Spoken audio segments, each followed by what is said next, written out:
Hi students, good morning. How are you today? I'm extremely delighted to meet all of you today.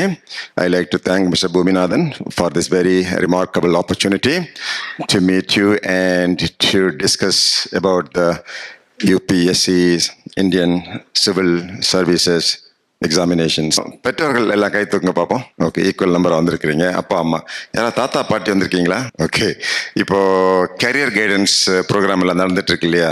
+2 முடிச்சுட்டு என்ன படிக்கலாம் அப்படின்னு சொல்லி இந்த மாதிரி மீட்டிங்ல நிறைய தாத்தாக்கள்லாம் வர்றாங்க. தாத்தா பாட்டி, இந்த தாத்தா பாட்டியை பார்க்கும்போது எனக்கு ஒரு விதமான ஃபீலிங் வரும். ஏன்னா எனக்கு தாத்தாவும் பாட்டியுமே கிடையாது, அப்பா வழியும் கிடையாது, அம்மா வழியும் கிடையாது. ஆனா எங்க ஸ்கூல்ல இந்த தாத்தா பாட்டி எல்லாம் வரும்போது எனக்கு ஒரு விதமா மெட்ராஸ் பாஷையில சொல்ல போனா ஃபீலிங்கா இருக்கும். எப்படிப்பட்ட ஃபீலிங்? நம்மளோட பெரிய சாதனையாளரை பார்க்கும்போது ஒரு ஃபீலிங் தோணும்ல, ஒரு டார்க் ஃபீலிங். நம்ம கூட படிச்சவருக்கு நீட் எக்ஸாம் பாஸ் பண்ணி போயிட்டாருன்னா ஒரு ஃபீலிங் கிடைக்கும்ல, அந்த மாதிரி ஒரு ஃபீலிங் இருக்கும்.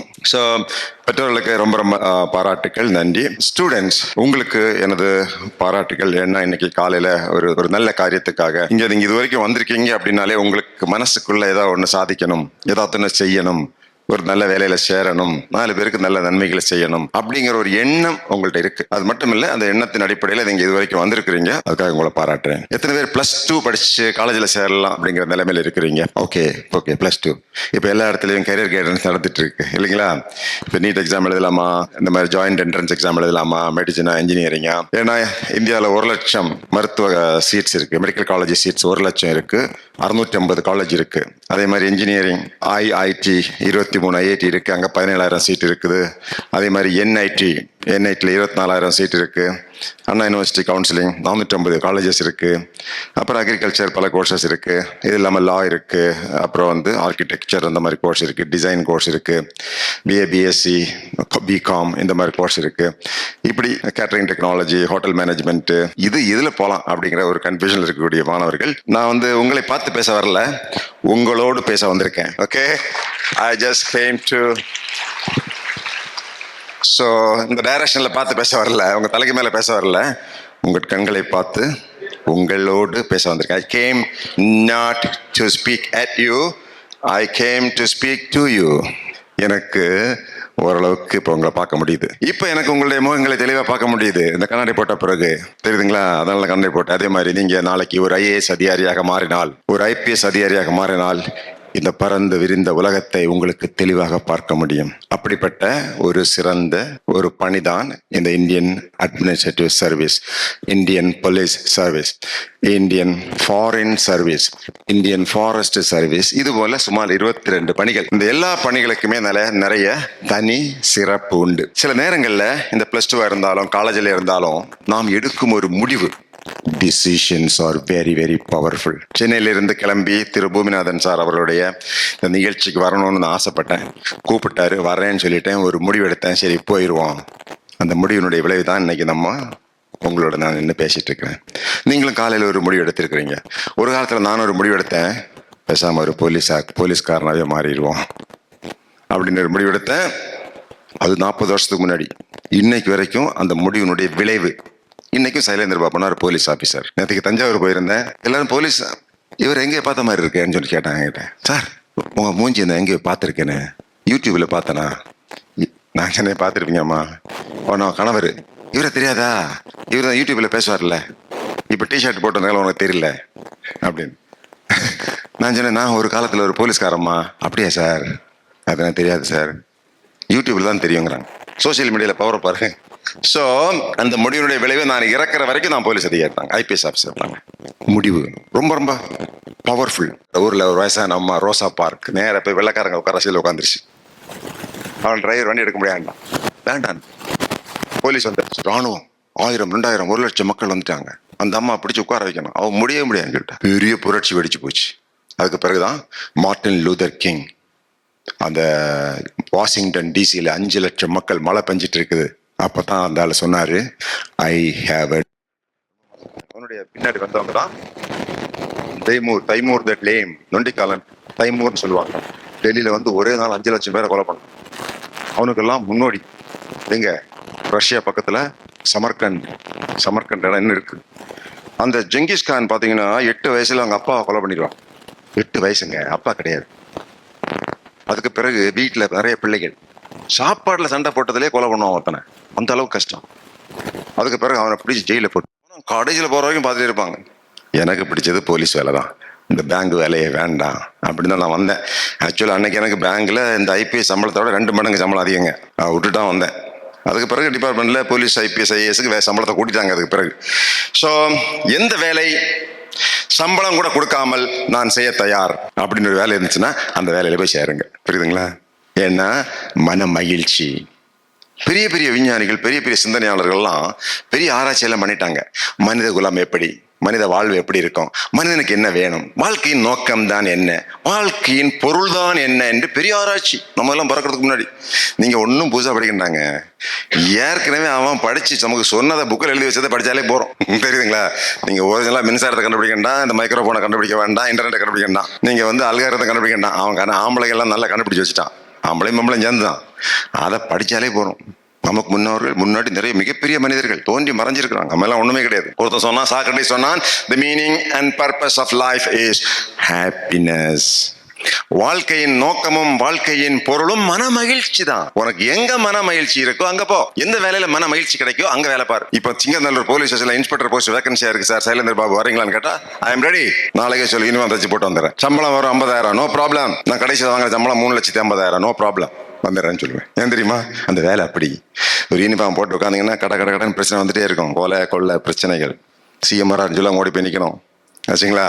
இந்த பெண்மணி இந்த புருஷன் இந்த மாதிரி இப்போ தண்ணி போட்டு அடிக்கிறான் அப்படின்னா போய் என்ன ஏதுன்னு கேட்கணும், குழந்தைய காணும், தேடி பார்க்கணும். தெரியுதுங்களா?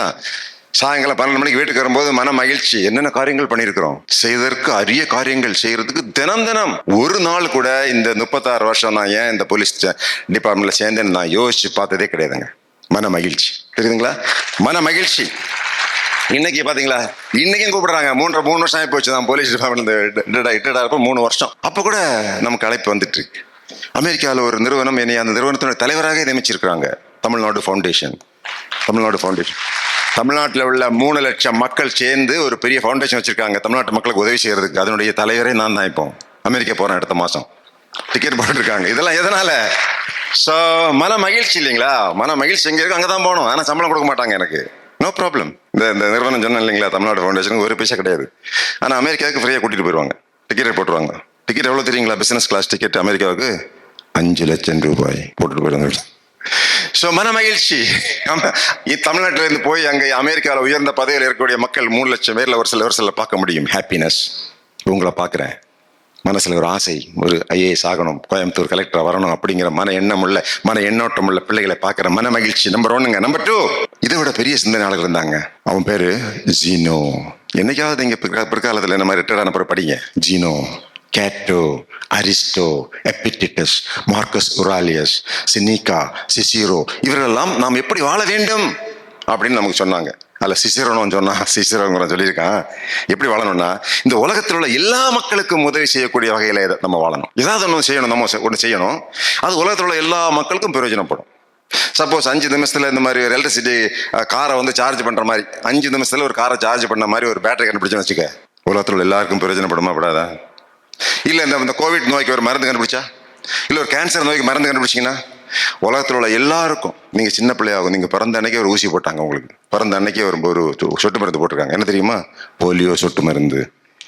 என்னைக்கு அது யாராவது இந்த மருந்தை கண்டுபிடிச்சவங்க யாருன்னு யோசிச்சு பார்த்திருக்கீங்களா? ஜொனால் சாக். அவன் கண்டுபிடிக்கலன்னா இன்னைக்கு பாதி பேர் நம்ம உடல் ஊனமுட்டு தான் இருப்போம்.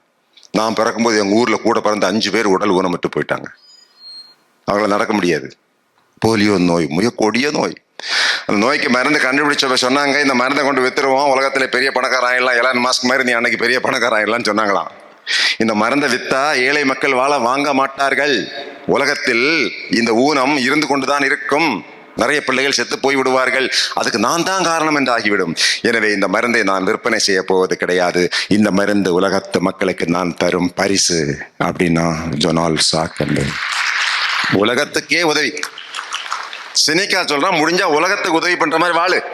இல்லாட்டி கொஞ்சம் பேருக்கு வீட்டை சுத்தி நைபர், சொந்தம், பக்கத்து வீட்டுக்காரனுக்கு நன்மை செய்யற மாதிரியாவது வாழு. ஒன்றும் இல்லையா, நீயாவது உனக்கு உதவி செய்யற மாதிரி வாழு. நீயாவது ஒரு படிச்சு வேலை பார்த்து சம்பளம் வாங்கி ஒரு பிள்ளை கல்யாணம் பண்ணி 2 குழந்தைய பத்தி நீயாவது வாழ்ந்துரு. நீ வேற யாருக்கு ஒண்ணும் பண்ணா. நான் கூட சொல்லுவேன், நிறைய இளைஞர் கேட்பாங்க, சார் நம்ம நாட்டுல பயங்கர ஏழ்மை இருக்குல்ல, பயங்கரமான பிரச்சனைகள். போலீஸ் பார்த்தோன்னு கேட்பாங்க, சார் ஊர்ல பழைய குடிகாரங்க நிறைய இருக்கிறாங்க, நீங்க என்ன சார் பண்றீங்க? ஏழ்மை இருக்குது, ஏழைகள் இருக்கிறாங்க, நீங்க என்ன பண்றீங்க? நான் சொல்லுவேன், பிற்காலத்தில் கல்லூரியிலிருந்து வெளிவந்து நீயும் ஏழையாக போகாமல் இருந்தாலே போதும், அதுவே நீ இந்த நாட்டுக்கு செய்யற மிகப்பெரிய நன்மை. நீ நல்லா இருந்தா கூட போதும் அப்படிங்கிறான் ஜெனிகா.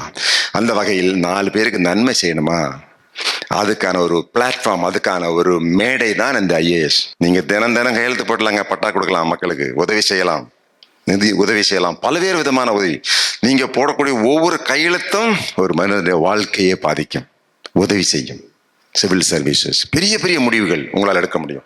அரசாங்கத்துக்கு அட்வைஸ் பண்ணலாங்க. காவல்துறையுடைய டிஜிபி அல்லது சீஃப் செக்ரட்டரிங்கிற மாதிரி சிஎம்க்கு சார் இப்படி பண்ணணும், இப்படி பண்ணக்கூடாது, இது நமக்கு அனுபவம் இருக்கு, நமக்கு கல்வி அறிவு இருக்கு, இந்த பிரச்சனை இப்படிதான், இது இப்படிதான் அணுகணும், இப்படி அணுகக்கூடாது, இது செய்யக்கூடாது, இது செய்யலாம் அப்படிங்கிற நீங்க சொல்றது வேத வாக்கு.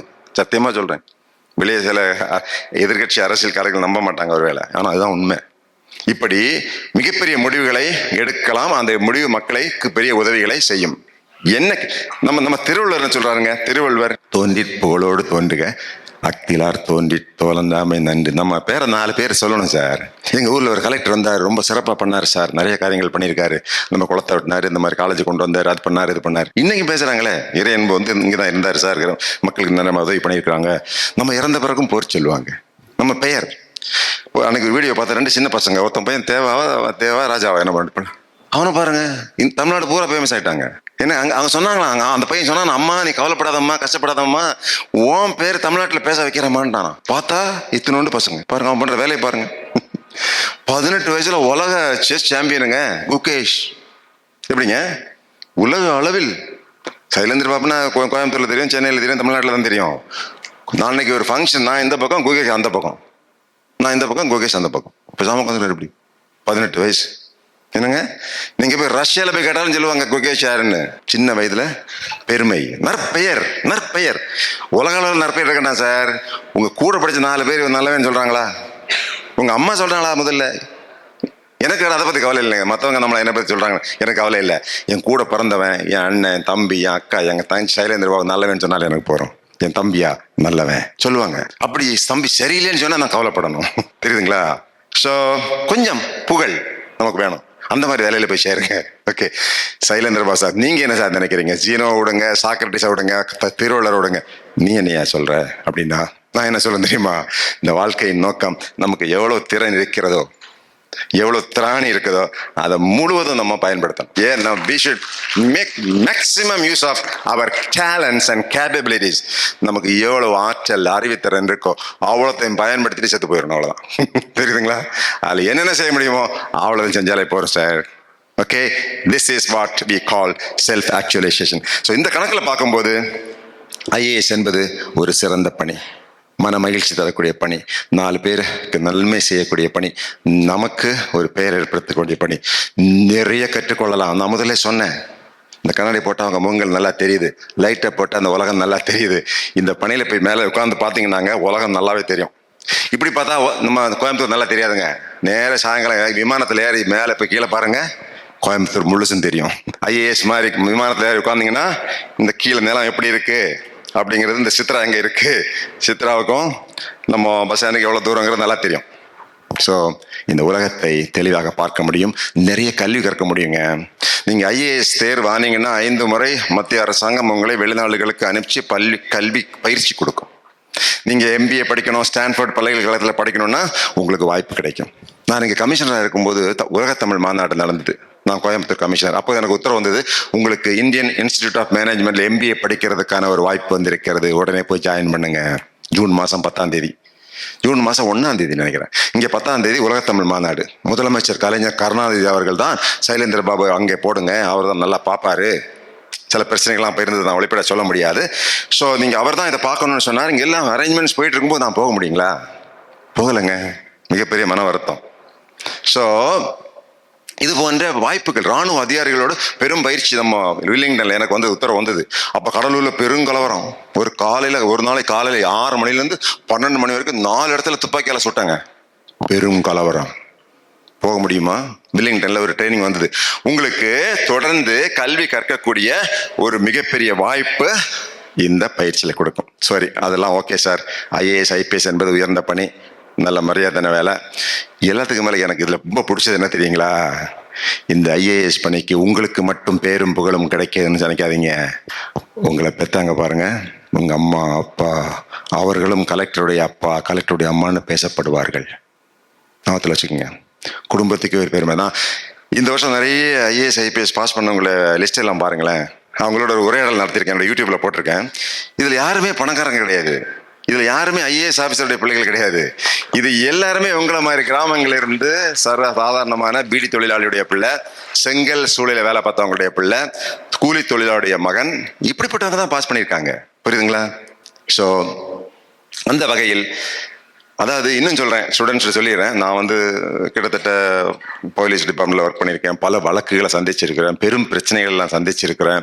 அதாவது ஒரு படியில் நீங்கள் ஒரு பதவியில் உயர்ந்து போகும்போது உங்களுக்கு நிறைய எதிரிகள் தோன்றுவார்கள். இப்போ பாருங்களேன், இந்த எம்எல்ஏ எலெக்ஷன் வரப்போகுது, திரு மந்திரி எலெக்ஷனு, பார்த்தீங்கன்னா அவங்களுக்குள்ளே சண்டை வந்துடும். பெரிய பதவிகளுக்கு பெரும் போட்டிகள் இருக்கும், பெரிய துரோகங்கள்லாம் நடக்கும். உன் நண்பனே பின்னாடி நண்பான்னு சொல்லிட்டு இருந்து திரும்ப குத்திடுவான். தெரியுதுங்களா? அதெல்லாம் வரலாற்றில் நடந்திருக்கு, இங்கேயும் நடக்கும். இந்த உலகத்தில் கடைசி வரை உங்களை நேசிக்கக்கூடியவர்கள் 2 பேர் தான். சில நேரத்தில் ஒன்று அவங்க அம்மா, உங்க அப்பா. இதை தவிர சில சகோதரர்கள் சகோதரிகள் இருப்பாங்க. மற்ற எவருமே உண்மையிலேயே உங்களுக்கு ஒரு ஆபத்துன்னா கூட இருக்க மாட்டாங்க. உங்களை சிறையில் அடைத்தாலும் கூட பார்க்கக்கூடியவங்க அந்த 2 பேர் தான். 2 பேர் தான். இந்த 2 பேர் தான் நீங்க நல்லா இருக்கணும், பெரிய இடத்துக்கு வரணும், உண்மையிலேயே ஆசைப்படக்கூடியவங்க. இவங்க பெருசா நீ சாதிக்கணும் அப்படின்னு ஆசைப்பட்டுட்டு இருக்கும்போது, நீ நல்லா படிச்சு உயர்ந்த நிலைமைக்கு வரணும், அதுக்கான எல்லா வேலைகளையும் அவங்க செஞ்சுட்டு இருப்பாங்க. உங்க துணிமணி துவைச்சு போடுறது, உன சாப்பாடு போடுறது, நகை வாங்கி போடுறது, ஷூ வாங்கி கொடுக்குறது, எல்லாம் அதுக்கு பேர் லாஜிஸ்டிக்ஸ். இப்பெல்லாம் இந்த கம்பெனி லால பார்த்தீங்கன்னா லாஜிஸ்டிக்ஸ், இந்த பிசினஸ் வேர்ல்டு அதுக்கு பேர் பிசினஸ் சப்போர்ட். இதெல்லாம் பண்ணி கொடுக்கறது அவங்க தான். இந்த சூழ்நிலையில நீங்க எந்த நோக்கமும் இல்லாம சும்மா வந்தோமே போனோமே, பிள்ளைகள்கிட்ட சும்மா கதை அடிச்சுட்டு ஏதாவது சினிமாக்களை பார்த்துட்டு, இந்த கொரியன் ட்ராமா இல்லை சிஇஓ அவங்க கிளார்க்காக லவ் பண்ண கதைகளை எல்லாம் பார்த்துட்டு நீங்கள் வாழ்க்கையை ஓட்டிட்டீங்க அப்படின்னா, உங்களுக்கு உண்மையில சொல்கிறேன், அந்த உங்கள் மேலே நம்பிக்கை வச்சிருக்கவங்களுக்கு ஒரு மிகப்பெரிய துரோகம் செஞ்சிருக்கீங்கன்னு அர்த்தம். ஸோ வாழ்க்கையை நோக்கத்தோடு ஒரு இடத்துக்கு போகிறதுக்கான முயற்சி நீங்கள் எடுக்கணும் அப்படின்னு சொன்னீங்கன்னா, இந்த சிவில் சர்வீசஸ் ஐஏஎஸ் தேர்வு என்பது ஒரு சிறந்த பணி. இந்த பணிக்கு நீங்கள் வரலாம். சரி, இந்த பணியினுடைய ஒரு அடிப்படை தத்துவம் இருக்குதான்னு சொல்லிடுறேன். இந்த பணி எங்கேருந்து ஆரம்பிச்சது அப்படின்னா, ஏன்ஷியன் ரோமாபுரியில் தான், சிட்டி ஸ்டேட்ஸில் தான் 2000 வருஷத்துக்கு முன்னாடி, அதுக்கும் ஒரு 1000 வருஷத்துக்கு முன்னாடி ஒரு பெரிய நகரங்கள் தோன்றி மக்களாட்சியே வந்திருக்கு. 2000 வருஷத்துக்கு முன்னாடி. நம்ம ஊரில் 1943, கொஞ்சம் நாளைக்கு முன்னாடி தான் மக்களாட்சியே வந்தது. அப்போது அங்கே மக்களாட்சின்னு வரும்போது, இந்த நாட்டை யார் ஆள வேண்டும்? அரசன் ஆளணுமா, இல்லை அந்த ராணி ஆளணுமா, இல்லை மந்திரிகள் ஆள வேண்டுமான்னு சொல்ல போது பெரிய சிந்தனையில சொன்னா, ஒரு நாட்டை நல்ல திறமையான மனிதர்கள் ஆள வேண்டும். The country must be ruled by the guardians. இந்த நாட்டு மக்கள் மேல் அக்கறை கொண்ட மெய்காப்பாளர்கள், காவலர்கள் தான் ஆள வேண்டும். யார் அந்த காவலர்கள் அப்படின்னா, என்ன பண்ணுவாங்க, ரோமாபுரியில அந்த கிரேக்க நாட்டில் 5 வயசு குழந்தைகளை செலக்ட் பண்ணுவாங்க. சின்ன வயசுலேயே பிள்ளைகளை பார்த்தா தெரியுமில்ல, ஆக்டிவாக இருக்கும், கொஞ்சம் புத்தி இருக்குன்னா அவனை செலக்ட் பண்ணிக்குவான். இவன் தான் அரசு ஊழியன். இவனுக்கு மொழி கட்டி கொடுப்பாங்க, கணிதம் கட்டி கொடுப்பாங்க, வணிகம் கட்டி கொடுப்பாங்க, பயிற்சி எடுப்பாங்க, குதிரை பயிற்சி, சண்டை பயிற்சி எல்லாம் கொடுத்துங்க அரசு பணியில சேர்ப்பாங்க. சிவில் சர்வீசஸ் அப்படிதான் ஆரம்பிச்சது. ஏன்னா மிலிட்டரி சர்வீஸ் வேற, சிவில் சர்வீஸ். ஆனா இந்த பையன் வளர்ந்து வரும்போது அவங்க அப்பா அம்மா பேரை சொல்லக்கூடாது. எப்படி பாருங்க, சிவில் சர்வீஸ் கவர்மெண்ட் சர்வீஸ்ல உள்ளவங்களை எப்படி அந்த காலத்துல அவங்க வளர்த்திருக்காங்கன்னா, சின்ன பிள்ளையில இருந்து வீட்டுல இருந்து எடுத்துட்டு போய் அப்பா அம்மா பேரை சொல்லக்கூடாதான். ஏன்னா அவங்களுக்கு எல்லாரையும் ஈக்குவலா அவங்க ட்ரீட் பண்ணும். 2வது முக்கியமா, அவங்க திருமணம் செய்யக்கூடாது. பிறகு சொந்தமா வீட்டுக்கு போகக்கூடாது. அவங்க லைஃப் மக்களுக்காக வாழ வேண்டும். அவங்க தான் ஐஏஎஸ் ஐபிஎஸ். அதுதான் அவர்கள் சொன்னார்கள், a civil servant, the government servant must be the father and mother of the people. நீங்க கோயம்புத்தூர்ல கலெக்டர் சொல்லி உட்காந்துட்டீங்கன்னா மனசுல என்ன நினைக்கணும்னா, அந்த கோயம்புத்தூர்ல உள்ள 40 லட்சம் மக்களுக்கும் நான் தான் அம்மா, நான் தான் அப்பா. அவங்களுக்கு ஒரு பிரச்சனைனா, நான் ஒரு அப்பா அம்மா எந்த மாதிரி நடவடிக்கை எடுப்பாங்களோ அதுபோல நான் துணிஞ்சு அந்த ஃபீல் பண்ணி நடவடிக்கை எடுக்கணும். அப்படிங்கிற முறையில தான் இந்த சிவில் சர்வீசஸ் தமிழ்நாடு இந்தியாவுக்கு வந்தது. ஆரம்பத்தில் கார்ன்வாலிஸ், அப்புறம் ஹேஸ்டிங்ஸ்ல வேரன் ஹேஸ்டிங்ஸ் தான் வெள்ளக்காரன் தான் கொண்டு வருவான். வேரன் ஹேஸ்டிங்ஸ் கொண்டு வருவான். அப்புறம் அந்த கார்ன்வாலிஸ்ங்கிறவர் இந்தியன் சிவில் சர்வீஸ் கல்கட்டாவில் ஒரு ட்ரைனிங் சென்டர் ஆரம்பிச்சு முதல்ல இங்கே வந்தது. 1799 ஆண்டு திப்பு சுல்தானை சுட்டு கொண்டார் ஒரு போலீஸ் அதிகாரி. அவர் பேர் தான் பில்லிங்டன். அந்த ராணுவ அதிகாரி சுட்டு கொன்ன உடனே இந்த பகுதி, கோயம்புத்தூர் பகுதி அவன் கண்ட்ரோலில் வரும். 1800 கலெக்டர் போட்டுருவாங்க. கோயம்புத்தூர், சேலத்துக்கு சேர்ந்து கோயம்புத்தூர், சேலம், மதுரை, திருநெல்வேலி ஒரு கலெக்டருங்க. அப்படிதான் அவங்க ஆட்சியை கொண்டு வந்தாங்க. இன்னைக்கு வரைக்கும் அந்த முறை தான் இன்னைக்கு போயிட்டு இருக்கு. இந்த பணியினுடைய சிறப்பு அம்சம்னு கேட்டீங்கன்னா, சின்ன வயதில் உயர்ந்த பதவிக்கு வரலாம். புரியுதுங்களா? இன்னைக்கு காலேஜ் படிச்சுட்டு இருக்கீங்க, 22 வயசுல எக்ஸாம் எழுதுங்க, 23 வயசுல IAS, 25 வயசுல நீங்க 24 வயசுல நீங்க பொள்ளாச்சி சப் கலெக்டர். அன்னைக்கு போனேன், Catherine Saranya Pollachi sub collector, phone பண்ண இந்த மாதிரி வந்திருக்கம்மா, ஒன்று பார்க்கலாமா சார்? வாங்க சார், ஒரு போட்டோ எடுக்கலாம் சார். கேத்தரின் சரண்யா போய் அப்படியே போட்டோ எடுத்தேன், செல்ஃபி எடுத்து அப்படி ஃபேஸ்புக்கில் போட்டேன். எனது மாணவி, மக்கள் சிறப்பாக பேசுறாங்க, கேத்தரின் சரண்யா அப்படின்னு போட்டு விட்டேன். 2 வருஷம் கழிச்சு நீங்க ஈரோடு கலெக்டர். இப்போ 28 வயசுல நீங்க கலெக்டர் ஆகும் போதுங்க, அந்த மாவட்டத்தினுடைய ஒட்டுமொத்த நிர்வாக கண்ட்ரோல் தான். சின்ன வயதில் உங்க கீழே 2000, 3000, 4000, 5000 பேர் இருக்கலாம் அந்த வயசுல, என்னங்க. ஆனா எல்லாருமே நீங்க தான் அறிவாளி, நீங்க தான் விவரமானவங்க, நீங்க தான் அதிகாரம் படைச்சவங்க, நீங்க சொல்றதான் சரியாக இருக்கும் அப்படின்னு நம்புவாங்க. இவர் பின்னாடி நின்னா நமக்கு பாதுகாப்பு, இவர் தான் அரசாங்கத்தினுடைய பிரதிநிதி அப்படிங்கிற ஒரு ஃபீலிங் எப்படிங்க இருக்கும்? கண்ண முடிச்சு யோசிச்சு பாருங்க. You are the head of the district administration. Whatever you say is order. People believe you have the leadership capabilities. People believe in each word you speak. மிகப்பெரிய ஒரு உணர்வு இல்லைங்களா? இதுதாங்க இந்த வேலையினுடைய மிக உயர்ந்த ஒரு பண்பு. இப்போ இந்த வேலையில சேரணும் சார், எனக்கு ஆர்வமா இருக்கு, நான் இப்ப என்ன பண்ணணும்? இந்த தேர்வினுடைய நல்ல அம்சம் என்னன்னாங்க, இதுல ஒரு புதிரும் கிடையாது, இதுல ஒரு பெரிய சந்தேகமும் கிடையாது, இதுல எந்த விதமான மர்மமும் கிடையாதுங்க. இது தெளிவா நடத்தக்கூடிய தேர்வு. ஆண்டுக்கு இந்த தேர்வு நடக்குங்க. இந்த வருஷம் நடக்கும், அடுத்த வருஷம் பிரச்சனை போச்சு, சென்ட்ரல் கவர்மெண்ட்ல நடக்காதெல்லாம் கிடையாது. எல்லா வருஷமும் இந்த தேர்வு நடக்கும். நீங்க ஒரு இந்திய குடிமகனாக இருக்கணும். நம்ம எல்லாருமே இந்திய குடிமகன் தான். 21 வயசு முடிஞ்சவங்களாக இருக்கணும். எல்லாருக்குமே 21 வயசு ஆயிரும் டிகிரி படிக்கும்போது.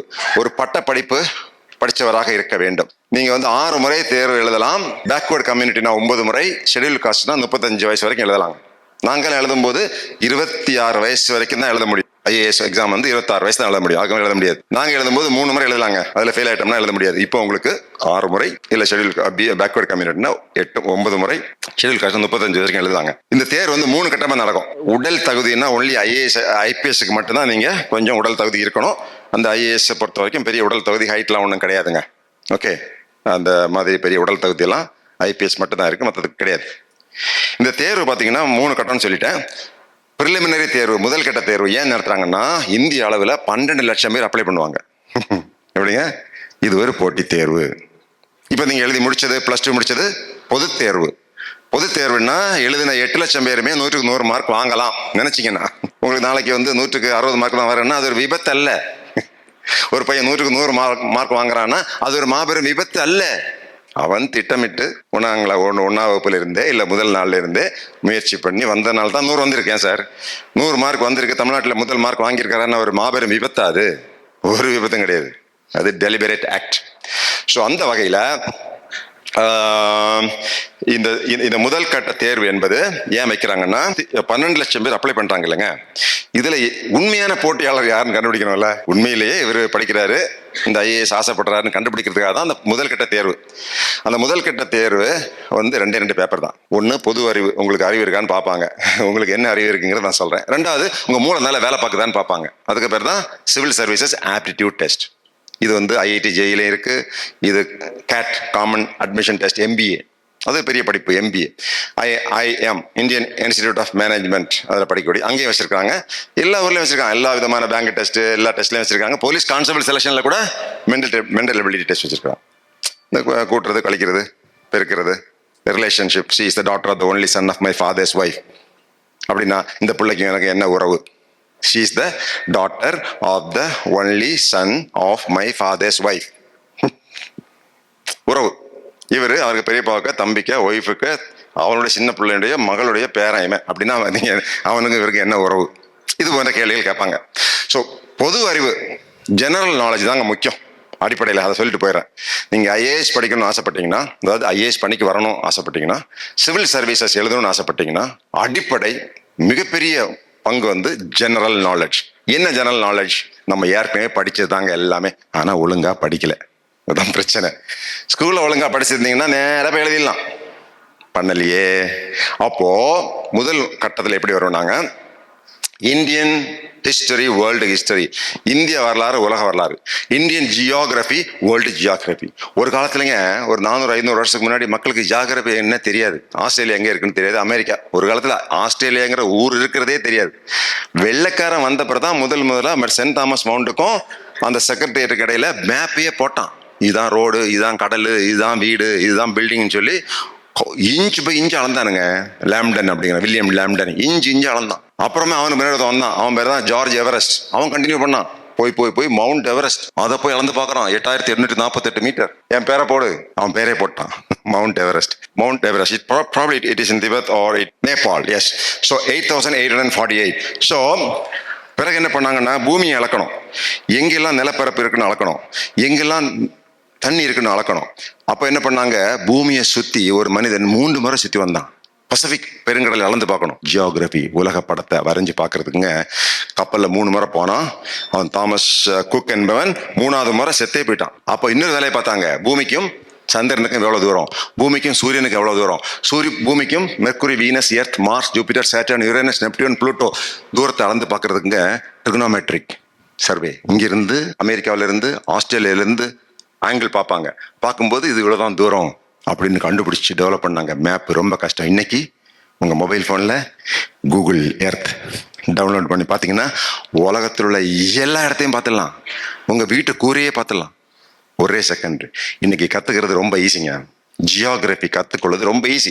இருந்தாலும் இங்கே வந்திருக்கீங்க, யாராவது இருந்துச்சு, தம்பி சொல்லுப்பா, கோயம்புத்தூர்ல இருந்து சென்னை வரைக்கும் நான் நேஷனல் ஹைவேஸ் வழியா போனாக்கா எந்தெந்த மாவட்டங்கள் வழியாக நான் போவேன், வேற சொல்ல முடியுமா? நான் கூட இன்டர்வியூல கேட்பேன். நீங்க இன்டர்வியூ வந்திருக்கீங்க, சப் இன்ஸ்பெக்டர் இன்டர்வியூ. தமிழ்நாட்டில் 39 மாவட்டம் இருக்கு. ஒருவேளை நீங்க சென்னையிலிருந்து கன்னியாகுமரி வரைக்கும் கடலோரம் வழியாக வருவதாக இருந்தால் எந்தெந்த மாவட்டங்கள் வழியாக வருவீர்கள்? சொல்லவே மாட்டாங்க. நம்ம மக்களுக்கு இந்த ஜியோகிராபிக்கல் சென்ஸ், ஊர்லாம் எப்படி இருக்கு, இந்த பக்கம் கேரளா, அன்னைக்கு பொள்ளாச்சியில போய் கேட்டேன், இந்த மலைக்கு அந்த எந்த பக்கம் எந்த ஊருன்னு கேட்டேன். தெரியாதுங்க, போனதே இல்லை. இந்த மலையை தாண்டி என்ன ஊர் இருக்குன்னு தெரியலங்க. ரொம்ப வருத்தமா இருக்கு. அன்னைக்கு நான் சத்தியமங்கலம் போயிட்டு விமான நிலையத்துக்கு வரணும், இங்கே கோயம்புத்தூருக்கு. தம்பி நேராக கோயம்புத்தூர் ரோடுன்னு சொன்னேன். நான் கொஞ்சம் போய் அசன் தூங்கிட்டேங்க. நேராக வந்து பார்த்தா ஈரோடுல வந்து நிற்கிறான். என்ன பார்த்தா ரோடு மாறி போச்சு. கோயம்புத்தூர் ரோடுல இருந்து மாறிட்டு அப்படிங்க இங்கே வந்து நிற்குது. அட்லீஸ்ட் ஊர் வரும்போது தெரியணும்ல, கோபி சட்டில் கோபி வருது, கோபின்னாக்கா கோயம்புத்தூர் போகாது அப்படின்னு தெரிய மாட்டேங்குது. ஸோ பொதுவான ஜெனரல் நாலேஜ் ஜியோகிராஃபி. நம்பர் 3 இந்திய வரலாறு, உலக வரலாறு. நீங்க வரலாற்று எல்லாம் படிச்சிருப்பீங்க, ஆனா திருப்பியும் படிக்கணும். இந்திய வரலாறு விவரமா படிக்கணும். அதுக்கான ஒரு டெக்ஸ்ட் புக்கு படிக்கணுங்க. அப்பதான் முடியும். அப்பதான் ஓரளவுக்கு இந்திய வரலாறு புரிஞ்சுக்க முடியும். அன்னைக்கு அந்த பக்கம் போயிருந்தேன், மதுரை பக்கம் போயிருந்தேன். ஒரு டீ கடையில் போய் டீ சாப்பிடலாமான்னு உட்காந்தேன். ஒரு பையன் டீ கொண்டு வந்தான். சின்ன பையன், ரொம்ப ஆக்டிவா இருந்தான். என்னப்பா படிக்கிறேன்னு கேட்டேன். எம்ஏ ஹிஸ்டரி படிச்சிருக்கேன்னு சொன்னாரு. MA history. Okay, MA history எந்த ஊருன்னு கேட்டேன். பனையூர்னு சொன்னான். பனையூர், அந்த பனையூர் இல்ல, இது ராமநாதபுரம் மாவட்டத்தில் பனையூர். பனையூரா?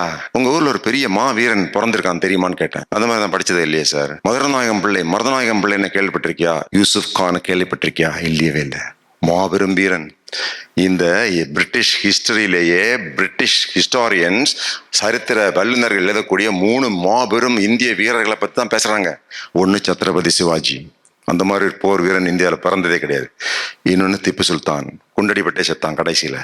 3வது மாவீரன் மருதநாயகம், நம்ம தமிழ்நாட்டை சேர்ந்தவன் தான். பாண்டிச்சேரியில் போய் வேலைக்கு போவான். சின்ன பையன் பாண்டிச்சேரியில் வேலைக்கு போவான், டெய்லர் வேலை. அப்படி ராணுவம் மாறுவான், முடிவெடுப்பான். இந்த வேலையெல்லாம் நமக்கு ஒத்து வராது.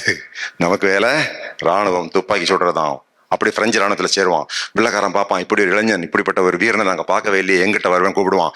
12 இடத்துல ஸ்போர் புரிஞ்சு 12 இடத்துல இங்கிலீஷ்காரங்களுக்கு வெற்றி வாங்கி கொடுப்பான். அப்படி ஆங்கிலேயர்கள் இவனுக்கு ஒரு பெரிய பதக்கம் கொடுப்பாங்க. இந்திய சிப்பாய்களுக்கே பேரரசன் சொல்லி அவனை பெரிய தளபதின்னு மாத்திடுவாங்க. இந்திய படைகளுக்கே தலைவன். அப்ப அவருக்கு பேரை மாத்திக்குவான், முஸ்லீமா மாறிடுவான். மருதநாயகம் யூசுப் கான் அப்படின்னு மாறுவான். ஒரு போர்ச்சுகீஸ் பொண்ணை கல்யாணம் பண்ணிக்குவான். 12 மொழிகள் கற்றுக்கொள்வான். பெருஞ்சண்டையில ஜெயிப்பான். மொத்த தமிழ்நாடு கையில் கொடுத்துருவாங்க. மதுரை தான் தலைநகரம். மதுரையை சுற்றி கோட்டை கட்டுவான். அவனுக்கும் ஆற்காடு நவாப்புக்கும் ஆகாது சண்டை. அப்போ இங்கிலீஷ்காரனுக்கு முழு அதிகாரம் கிடையாது. ஆற்காடு நவாப்பு தான் பெரும்பாலான அதிகாரம். ஆற்காடு நவாப்பு என்ன சொல்லுவான், இவன் சும்மா சாதாரண ஆளு, ராமநாதபுரத்துல வந்த ஒரு கூலி வேலை பார்க்குறவன் நாம் போய் சல்யூட் பண்ண முடியுமா? அவனுக்கு ராஜாவா ஒத்துக்க முடியாது.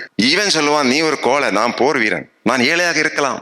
16 இடத்துல 16 சண்டையில் நான் வெற்றி பெற்றவன். நீ கோலை, வெளியே வந்தது கிடையாது. உன்னுடைய கோட்டையை விட்டு வெளியே வந்திருக்கிறியா? நான் ரோட்ல நிக்கிறவன், வா சண்டை போடுவான் கூப்பிடுவான். பெருஞ்சண்டை ஆயிரும். அவனுக்கும் ஆற்காடு நவாப்புக்கும் சண்டை. ஆற்காடு நவாப் படையை தட்டிட்டு வருவான். அவங்க கூட இங்கிலீஷ்காரன் சேர்ந்துக்குவான். அப்போ மருதநாயம் பிள்ளை கூட யார் சேருவாங்கன்னா திப்பு சுல்தான் சேருவான், கேரள ராஜா சேருவான், ராமநாதபுரம் ராஜா சேர்ந்துக்குவார், புதுக்கோட்டை எல்லாரும் சேர்ந்துக்குவானுங்க. ஆனா நேர போக போக இங்கிலீஷ் படைகள், இங்கிலாந்துல இருந்து பெரும் படைகள் வந்த உடனே எல்லா நண்பர்களும் எதிராயிருவாங்க. ஒரு தனி நபரா இருந்து எதிரிகள் யாரு? வெள்ளைக்காரங்க. அவன் வந்து ஆற்காடு நவாப்பு, அந்த திப்பு சுல்தான், கேரளா திருவாங்கூர் ராஜா, இந்த பக்கம் ராமநாதபுரம் ராஜா, தஞ்சாவூர் ராஜா, எல்லாரும் மாபெரும் படைகளும் சேர்ந்து சண்டை போடுவாங்க. 1.5 ஆண்டுகள் அவனை ஒன்றும் பண்ண முடியாது. கடைசியில கூட இருக்கிறவங்களே அவனை தூங்கிட்டு இருக்கும்போது கட்டி, அந்த கட்டிலோட சேர்த்து கட்டி கொண்டு வெள்ளைக்காரங்கிட்ட கொடுப்பான். அன்னைக்கே தலை வேற கை வேற கால் வேற பிரிச்சு அங்க கொண்டு புதைப்பாங்க. ஏன்னா அந்த அவன் சொல்லியிருக்கான், அவன் சாகவே மாட்டான், சாகாத வரம் பெற்றவன் தான் மருதநாயகம் பிள்ளை, எனவே இவனை பிடித்ததும் துண்டு துண்டாக வெட்டிடணும் அப்படின்னு சொல்லிடுவானுங்க. ஒரு பீஸ் மட்டும் தான் அந்த சமட்டியாபுரம் மதுரையில் கொண்டு அடக்கம் பண்ணியிருப்பாங்க. இன்னைக்கு போனாலும் அந்த அவருடைய கல்லறை அங்கே இருக்கும், மருதநாயகம் பிள்ளை. இந்த ஸ்டோரியை படிச்சுங்க, எனக்கு ஒரு வாரம் மனசே சரியில்லை. தமிழ்நாட்டோட மாபெரும் வரலாறு, எம்ஏ படிச்சிருக்கார் ஒரு ஆள், எம்ஏ ஹிஸ்டரி. அவருக்கு இந்த விஷயம் தெரியல. ஸோ அதை கொஞ்சம் பேஷனேட்லி நீங்கள் படிக்கும்போது, ஐஏஎஸ் படிக்கும்போது உணர்வுபூர்வமாக படிக்கணும். மிகப்பெரிய வரலாறு நமக்கு முன்னாடி இங்கே வாழ்ந்து காட்டியிருக்கிறாங்க. வரலாறு, உலக வரலாறு ஆச்சுங்களா. 2ஆம் உலக போர், நான் ஒரு வீடியோ ஒன்று போட்டிருக்கிறேன் இஸ்ரேலை பற்றி. அடுத்தது 2ஆம் உலக போரை பற்றி போட போகிறோம். ஸோ கான்ஸ்டிடியூஷன், இந்திய அரசியல் சட்டம். இந்த இந்திய நாடை எப்படி நம்ம இந்திய நாடை வந்து எதன் அடிப்படையில் நம்ம ஆட்சி நடந்துட்டு இருக்குனாங்க, நம்ம இந்திய அரசியல் சட்டம். We the people of India, மிகப்பெரிய மனிதர்கள் இந்திய நாட்டின் சுதந்திரத்துக்காக போராடினாங்க. ரொம்ப படிச்சவங்க, இங்கிலாந்துல போய் படிச்சவங்க, மகாத்மா காந்தி, ஜவஹர்லால் நேரு, டாக்டர் அம்பேத்கர், 2 PhDங்க. எங்க? கொலம்பியா பல்கலைக்கழகத்தில் போய் அட்மிஷன் வாங்க முடியுமா நம்மளால? கொலம்பியா பல்கலைக்கழகத்தில் அட்மிஷன் வாங்க முடியுமா சார்? அங்க போய் 2 முறை PhD பட்டம் வாங்கினவர், ஏகப்பட்ட நூல் எழுதியிருக்காரு, உலகத்தில் உள்ள எல்லா நூலையும் படிச்சவர் டாக்டர் B.R. அம்பேத்கர். அவர் தான் we the people of India, having solemnly resolved to constitute India sovereign, socialist, secular, democratic republic and to bring its citizens justice. நாட்டில் எல்லாருக்குமே நீதி, சமூக நீதி, பொருளாதார நீதி, அரசியல் நீதி. நீங்க நினைச்சீங்கன்னா நாளைக்கு எம்எல்ஏ ஆகலாம், நினைச்சீங்கன்னா மந்திரி ஆகலாம், நினைச்சீங்கன்னா நீங்க சீஃப் மினிஸ்டர் ஆகலாம் சார். யார் தடுக்க முடியும்? இந்தியாவில் பிறந்த ஒவ்வொரு மனிதனுக்கும் நீ நினைச்சதை படிக்கலாம். என்னைக்காவது உங்க அப்பாவோ அம்மாவோ நீ நினைச்சதை படிக்கக்கூடாதுன்னு சொன்னாங்களா? இந்த பாடமா சயின்ஸா படிக்கக்கூடாது, கணக்கா படிக்கக்கூடாது சொன்னாங்களா? நீ படிக்கல, அதுவும் பிரச்சனை. இந்த நாடு ஒன்று படிக்க சொல்லுது, நீ என்ன வேணாலும் படிக்கலாம் சார். எந்த காலேஜில், உலகத்தில் எங்க வேணாலும் நீங்க போகலாம், இந்தியாவில் எங்க வேணாலும் நீங்க போகலாம், எங்க வேணாலும் வீடு கட்டலாம், எங்க வேணாலும் வாழலாம், என்ன வியாபாரம் வேணாலும் பண்ணலாம். யாரும் பண்ணக்கூடாது. யாரை வேணாலும் கல்யாணமும் பண்ணலாம், அதுக்கு அதிகாரம் உன்னால முடியாது. அது வேற பிரச்சனை, அது வேற பிரச்சனை. நம்ம பிள்ளைகளை பாருங்க, நம்ம டாக்டருடைய பையனை பாருங்க, நேராக போறான் அமெரிக்கா போறான், அங்க போய் வெள்ளைக்கார கல்யாணம் பண்ணிட்டு வந்திருக்கான். இப்போ நல்லா தான் இருக்காங்க. அன்னைக்கே டாக்டர் எப்படி மருமகள் பரவாயில்லைங்க, ரொம்ப நல்ல பிள்ளை சார், வெள்ளைக்காரி. எதுங்க தப்புல தப்பு இருக்க மாதிரி தெரியல எனக்கு. நம்ம வீட்டில் ஒரு பிள்ளை பக்கத்தில் படிச்சே இருக்கும், நல்லா படிக்கும், ஐஏஎம். அங்கே நான் வந்து ஐஏஎஸ் படிக்கணும்னு சொல்லிட்டு இருந்து, அப்புறம் ஐஏஎஸ் படிக்கல, இப்போ ஐஏஎம் படிக்க போச்சுது. ஐஏஎம் படிக்க போயிட்டு அடுத்த வரும்போது பையன், அழகான பையனை கூட்டு வரதுங்க. எப்படி? யாருமா? Uncle, he is my fiance. அவர் யாருமா? அவர் குஜராத். என்னங்க தப்பு? இந்த பிள்ளைக்கு வந்து மாசம் 7 லட்சம் சம்பளம், அவனுக்கு 8 லட்சம் சம்பளம், சரியா போச்சு. வேற என்ன பண்ண முடியும்? ஒரு தப்பும் கிடையாது நினைக்கிறேன் நான். இதுல ஜாதி மதம் ஒன்றும் பிரச்சனை கிடையாது. இதுக்கு உங்களுக்கு உன்னுடைய இந்த இந்திய அரசியல் அமைப்பு உங்களுக்கு அந்த அதிகாரம் கொடுத்துருக்கு. என்ன ட்ரெஸ் வேணாலும் போடலாம். இங்க பாருங்க, ப்ளூ அண்ட் ப்ளூ நல்லா இருக்கா? நான் தான் செலக்ட் பண்ணிருக்கேன். இப்போ நமக்கு வந்து பூமிநாதன், நீங்க ப்ளூ எல்லாம் போடக்கூடாது சார், எங்க நிகழ்ச்சிக்கு வந்தா நீங்க வந்து ஒயிட் அண்ட் ஒயிட் தான் போடணும் அப்படின்னா நான் போடவே மாட்டேன். எனக்கு தான் சார் பிடிச்சிருக்கு. ஒரு ஊருக்கு போயிருந்தேன் சார், ஒரு பணக்கார ஊர், என்ன நம்ம மக்கள் நிறைய இருக்கிறாங்க. அந்த ஊர்ல போனாங்க, ஆண்கள் எல்லாம் ஒரு கலர் சட்டை, பெண்கள் எல்லாம் ஒரு கலர் சட்டையா, அதுதான் போடணுமா. அது பெண்கள் வேற ஏதாவது போட்டாங்கன்னு வச்சுக்கோங்க, தலையை வெட்டிடுறாங்க. மூஞ்சி வேற மூடிக்கணுமா. அந்த பிள்ளை பாதி மூடின்னு சொல்லிச்சு, அவ தலையை வெட்டிட்டாங்க. அதை போராடின பெண்கள் 2000 பேர் படுகொலை. எப்படிங்க இருக்கு? அந்த ஊர்ல நம்மளால வாழ முடியுமா? மாசம் 1 கோடி ரூபாய் சம்பளம் கொடுத்தாலும் வேண்டாம் சாமி, நான் கோயம்புத்தூரே போயிடுறேன். என்னம்மா சுதந்திரம்? இந்திய அரசியல் சட்டத்தில் எக்ஸிக்யூட்டிவ்னா யாரு, ஜுடிஷியரினா யாரு, ஐஏஎஸ்க்கு பதவி என்ன, நீதிபதிகளுடைய வேலை என்ன, சட்டமன்றத்துக்கு வேலை என்ன, பாராளுமன்றத்துக்கு வேலை என்ன, ஒரு பிரைம் மினிஸ்டர் ஆகிறதுக்கு நமக்கு என்ன தகுதி வேணும், பிரசிடென்ட்டுக்கு என்ன தகுதி வேணும், எம்எல்ஏக்கு எம்பி இந்த அதிகாரம் என்ன, இது படிப்புங்க. இதுக்கு மேல சயின்ஸ், அறிவியல். அறிவியல் தாங்க இந்த உலகத்துல பயங்கரம். உலகமே மாறிட்டு இருக்குங்க. இப்போ ஆர்டிபிஷியல் இன்டெலிஜென்ஸ் கொண்டு வராங்க. ஒரு கார் வாங்கியிருக்கேன், நம்ம கியரே போடண்டாம், காரை ஸ்டார்ட் பண்ணிட்டு ஓட்டே இருக்கலாம், இந்த டாய் மாதிரி. சத்தியமா சொல்றேன். இப்போ அது மாதிரி டெய்லி ட்ரெண்டிங். இந்த பாருங்க, இந்த மொபைல் ஃபோன் பாருங்களேன், என்னென்ன விஷயங்கள் இருக்கு. இப்படி போட்டோ எடுத்தோன்னு வச்சுக்கோங்களேன், இப்படி போட்டோ எடுத்துட்டு இந்த பாருங்க, தான் அறிவியலுங்க. இப்படி ஒரு போட்டோ எடுத்தாச்சு பாருங்க, இதை இன்ஸ்டாகிராமில் போட்டால் உலகத்தில் உள்ள 194 நாடுகளையும் மக்கள் பார்ப்பாங்க. பார்க்குறதா இருந்தால் பார்ப்பாங்க. தமிழ்நாட்டு மக்கள்லாம் பார்த்துருவாங்க. தொழில்நுட்பம் புரியுதுங்களா உங்களுக்கு? உலகத்திலே சிறந்த பேச்சாளர் பேச்சு கேட்கணுமா, இதில் கேட்கலாம். அவங்களோட பழகணுமா, இதில் பழகலாம். உலகத்தில் எழுதப்பட்ட மிகப்பெரிய நூல்கள், பிரிங்கிப்பியா மேத்தமெட்டிஷியா, மனித குலத்தில் எழுதப்பட்ட மிகப்பெரிய அறிவியல் நூல், சர் ஐசக் நியூட்டன் எழுதின நூல், இதில் படிக்கலாங்க. இப்படி இன்னைக்கு ட்ரெண்டிங் இருக்கிறது சயின்ஸ் ஆச்சுங்களா. பொருளாதாரம், எக்கனாமிக்ஸ், அடிப்படை பொருளாதாரம், டிமாண்ட் என்ன, சப்ளைனா என்ன, இல்லாட்டி லீகல் டெண்டர் மணினா என்ன, இல்லாட்டி ஒரு பேங்கினுடைய தலைவரை நியமிக்கிறது யாரு, பேங்க் போர்டு பியூரோன்னு சொல்றாங்க, பிபிபி. பணத்துக்கு வேல்யூ என்ன, அமெரிக்கா டாலருக்கும் நமக்கு எவ்வளவு பணத்துக்கு வேல்யூ இருக்கு, இன்ஃப்ளேஷன் என்ன, டிஃப்ளேஷன், இப்படிப்பட்ட குறைந்தபட்ச பொருளாதாரம் உங்களுக்கு தெரிஞ்சிருக்கணும். எல்லாத்துக்கும் மேலாங்க இன்னைக்கு உலகத்துல என்னென்ன விஷயங்கள் நடந்துட்டு இருக்கு. இப்போ ஹார்மோஸ் ஸ்ட்ரெயிட்னா என்ன, இதுக்கும் ஈரானுக்கு என்ன தொடர்பு, ஈரானுக்கும் இஸ்ரேலுக்கு என்னதான் பிரச்சனை, ஈரானுக்கும் அமெரிக்காவுக்கும் என்ன ப்ராப்ளம், ஏன் அமெரிக்கன்ஸும் இஸ்ரேல்ஸும் ஒன்று சேர்ந்து இந்த மாதிரி பெரிய பிரச்சனை பண்ணிட்டு இருக்காங்க, இதனுடைய விளைவு என்னவாக இருக்கும், இதெல்லாம் பேப்பர்ல வந்துட்டு இருக்கு. ஸோ இதெல்லாம் உங்கள்கிட்ட கேள்விகள் கேட்பாங்க. இந்த முதல்கட்ட தேர்வு முடிச்சு நீங்க பாஸ் பண்ணீங்கன்னா 10,000 பேருக்கு மட்டும் பாஸ் கிடைக்கும். 12 லட்சம் பேர் அப்ளை பண்ணுவாங்க. எழுதுறது ஒரு 4 லட்சம் 5 லட்சம் தான் எழுதுவாங்க. அதுல 10,000 பேரை மட்டும் செலக்ட் பண்ணி நீங்க வாங்க உண்மையான தேர்வு எழுதுங்கன்னு மெயின் எக்ஸாமினேஷன்ல வைப்பாங்க. மெயின் எக்ஸாமினேஷன், இதுக்கு பேரு சிவில் சர்வீசஸ் மெயின் எக்ஸாமினேஷன். இந்த தேர்வு எப்படி, நாங்க எழுத்துப்பூர்வமான தேர்வு எழுதணும். ஐஏஎம் என்ட்ரன்ஸ் எக்ஸாமினேஷனுக்கு ஒரு written examination, Indian institute of மேனேஜ்மெண்ட்ல சேரனாலும் ஒரு ரிட்டன் எக்ஸாமினேஷன் வைக்கிறாங்க. ஐஏஎஸ் மெயின் தேர்வு என்றால் எழுதக்கூடிய தேர்வு தான். எனவே நீங்க காலேஜில் படிக்கக்கூடிய மாணவர்கள் இன்னிலிருந்து கட்டுரை எழுதும் பழக்கத்தை ஏற்படுத்திக் கொள்ள வேண்டும். எப்படி நம்ம ஒரு தகவலை சொல்லணும், சுருக்கமா சொல்லணும். 5 மார்க் கேள்வி அப்படின்னா 5 லைன் 10 லைன் தான் எழுதணும். 20 மார்க் கேள்வின்னா ஒரு 4 பக்கம் எழுதலாம், 2 பக்கம் எழுதலாம். எப்படி நேரத்தின் அடிப்படையில் எப்படி சுருக்கி சொல்றது, சுருக்கமா சொல்லக்கூடிய எழுதக்கூடிய பழக்கம் என்பது ஓவர் நைட் வராது. திடீர்னு கட்டுரை எழுதக்கூடிய பழக்கம் வராது. கல்லூரிகளில் தேர்வு எழுதும் போது இந்த பழக்கத்தை நீங்க ஏற்படுத்தி கொள்ளுங்க. நான் கூட டிஜிபியாக இருக்கும்போது நான் கவர்மெண்ட்டுக்கு ரிப்போர்ட் அனுப்புவேன், நம்ம சீஃப் செக்ரட்டரிக்கு அனுப்புவேன், முதலமைச்சர் அவர்களுக்கு நோட் அனுப்புவேன், சில முக்கியமான பிரச்சனைகள். அது ஒரு 15 பக்கம் நான் எழுதி அனுப்பிச்சா அவர் படிப்பாரா? அவருக்கு 1000 வேலை இருக்குங்க. இதை படிச்சுட்டு இருக்க முடியுமா? நான் என்ன பண்ணுவேன், அந்த மெயின் பிரச்சனை என்னன்னு ஒரு லைன் எழுதுவேன், கீழே அதனுடைய முக்கிய அம்சங்கள் எழுதுவேன், கீழே நம்ம என்ன செய்யணும் அப்படிங்கிறத எழுதுவேன். 1/2 பக்கம் தான் எழுதுவேன். அது உதவியாளர் சொல்லிக்காரு, சார் நீங்க நோட்ஸ் அனுப்பிச்சா முதலமைச்சர் ரொம்ப விரும்பி படிப்பாரு, இந்த நோட்டை நான் குறைஞ்சது 10 முறை திருத்துவேன். இந்த வார்த்தையை போட்டால் எப்படி இருக்கும், இந்த வார்த்தை போட்டால் எப்படி இருக்கும், இந்த வார்த்தை போட்டால் நல்லா இருக்கும், இதை போல்டு பண்ணிக்கலாம், இதை இந்த மாதிரி பண்ணிக்கலாம் அப்படின்னு சொல்லிட்டுங்க அதை 10 முறை திருத்துவேன். நான் ஏனோ தானோன்னு சொல்லி எழுதி அனுப்புனா ஒரு ஸ்டேட் முதலமைச்சர் இதை படிச்சுட்டு இவெல்லாம் எப்படியா டிஜிபியானா, இவன் முதல்ல எப்படி ஐபிஎஸ் பாஸ் பண்ணா கேட்பாங்களா, கேட்க மாட்டாங்களா? ஸோ நீங்க இன்னைக்கு இந்த கல்லூரியில் நீங்க எழுதக்கூடிய எழுத்து பிற்காலத்தில் ஒரு நாள் ஒரு பிரைம் மினிஸ்டர் வரைக்கும் படிக்கக்கூடிய சூழ்நிலையில வரும், ஒரு சீஃப் மினிஸ்டர் படிக்கிற சூழ்நிலையில வரும். நீங்க எழுதுறதே ஒரு சட்டமா வரும். நாட்டில் ஒரு சட்டமா நிற்கும் சார் ஒரு ஐஏஎஸ் அதிகாரி எழுதுனது. எனவேதான் இன்னும் சொல்ல போனா நிறைய சட்டங்கள் எங்க போலீஸ் டிபார்ட்மெண்ட்ல நாங்க எழுதிதான் உங்கள்கிட்ட வரும், ஐஏஎஸ் கிட்டே வரும். புரியுதுங்களா? ஒரு சட்டம் வரும்போது நாங்க எழுதி அப்புறம் லா டிபார்ட்மெண்ட் போய் ஐஏஎஸ் மூலமா போய் எழுதுறது நாங்க தான் எழுதுவோம் சில முக்கியமான சட்டங்கள். ஸோ ஓகே, அதுவும் இருக்கு.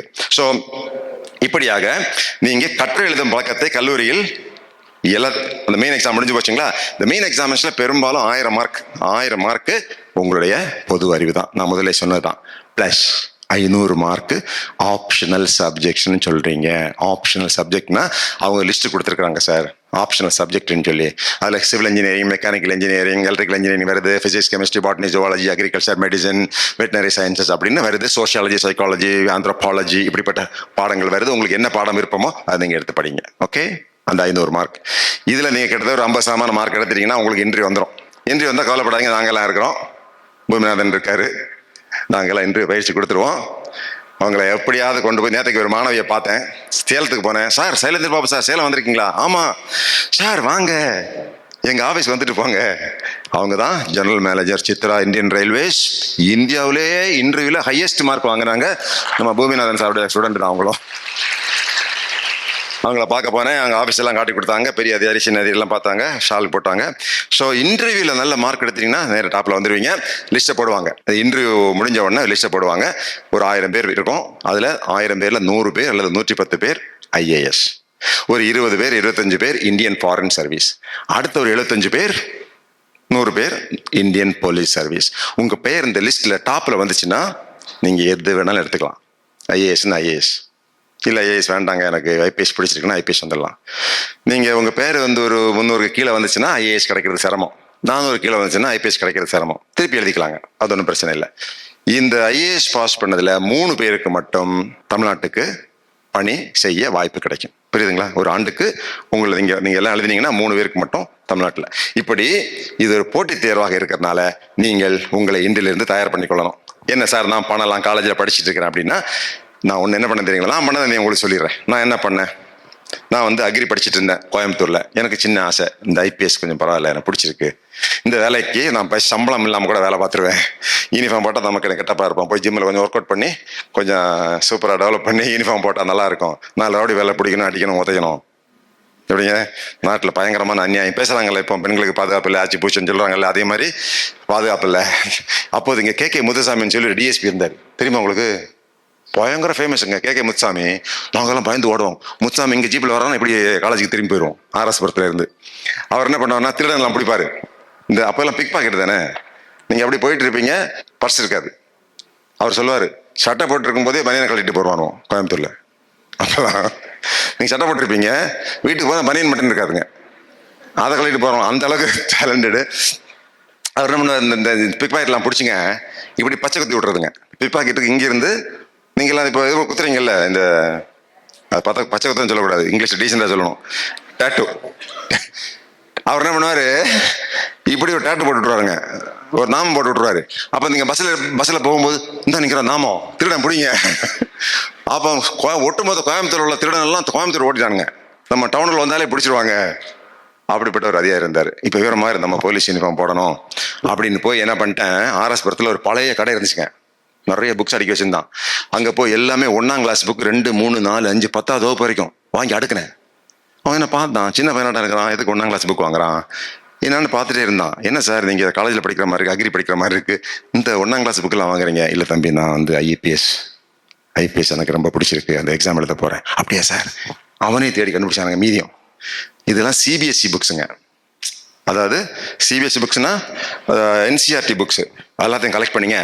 சார் நீங்கள் போங்க, நல்லா படிங்க, எனக்கு இது 1 பைசா வேண்டாம், ஒரு ஐபிஎஸ் ஆஃபீஸரை வாங்க அப்படின்னாருங்க. என்ற உண்மையிலே காசும் கிடையாது, என்ற உண்மையிலே காசும் கிடையாது. எவ்வளோ காசு கேட்க போகிறாரோ, நமக்கு வாங்க முடியுமான்னு நான் யோசிச்சுட்டு இருந்தேன். அப்படி அள்ளிட்டு போய் படித்தேங்க.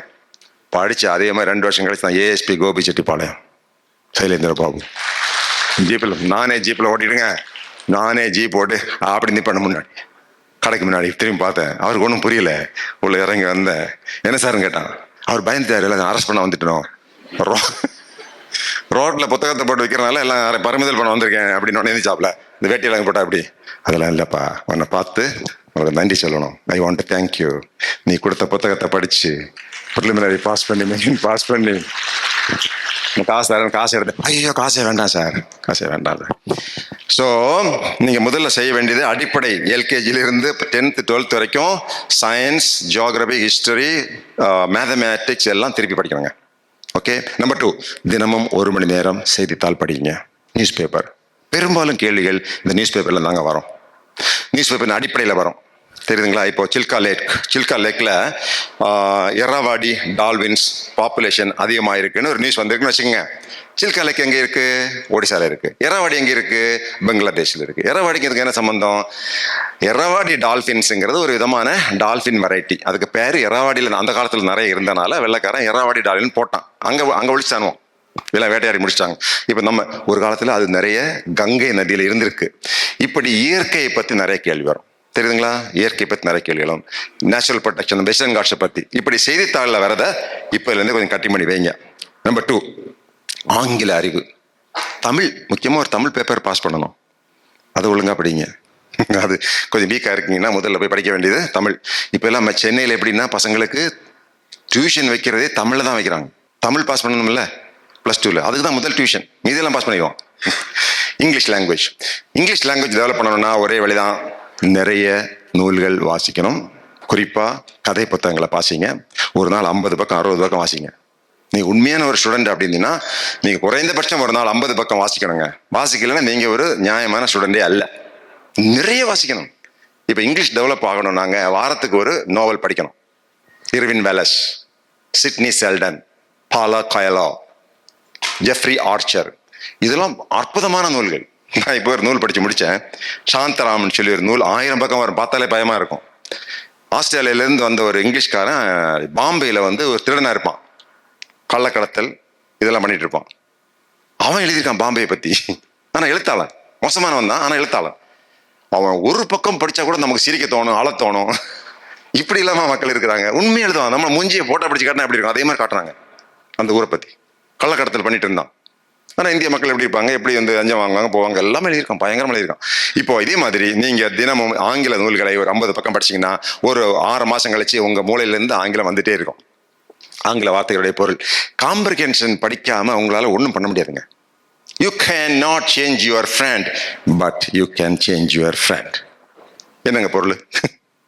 இதுல மீனிங் இருக்குதுல. You cannot change your friend, but you can change your friend. இப்படி ஒரு வார்த்தை இருந்ததுன்னா நீங்க என்ன புரிஞ்சுக்குவீங்க? யாராவது எனிபடி? எஸ் சொல்லுங்க. கண்ணாடி நம்பரை மாற்ற முடியாது, ஆனா உங்க நம்பரை மாற்றுவாங்க. நம்பரை மாற்றலாம், வேற நம்பரை பயன்படுத்தலாம். அந்த கரெக்ட், சூப்பர் சூப்பர், வண்டர்ஃபுல் செயல்படுதான். உங்க நண்பன் ஒருத்தன் இருக்கிறான், நடவடிக்கை சரியில்லை, அவனுடைய கேரக்டரை நீங்க மாற்ற முடியாது. ஆனா அந்த நம்பர் இவன் வேண்டாம், நீ போ, வேற நம்பர் வாங்க, அவர் ஒரு ஷால் போட்டலாம். Understanding, yes understanding. அதாவதுங்க, 2ஆம் உலக போர்ல இங்கிலாந்து நாட்டில் வந்து பெரிய பெரிய போர் விமானிகள் எல்லாம் போய் குண்டு போட போவாங்க. எல்லாத்தையும் சுட்டுருவான் ஜெர்மனியில். திரும்பி யாருமே உயிரோட வர மாட்டாங்க. 12 பேர் காலி. அப்போ சர்ச்சில் என்ன சொல்ல போறார்? சர்ச்சில் தானே சண்டைக்கு போகணும்னு சொல்லி முடிவெடுத்தவர், வில்சன் சர்ச்சில், ஆங்கிலம்.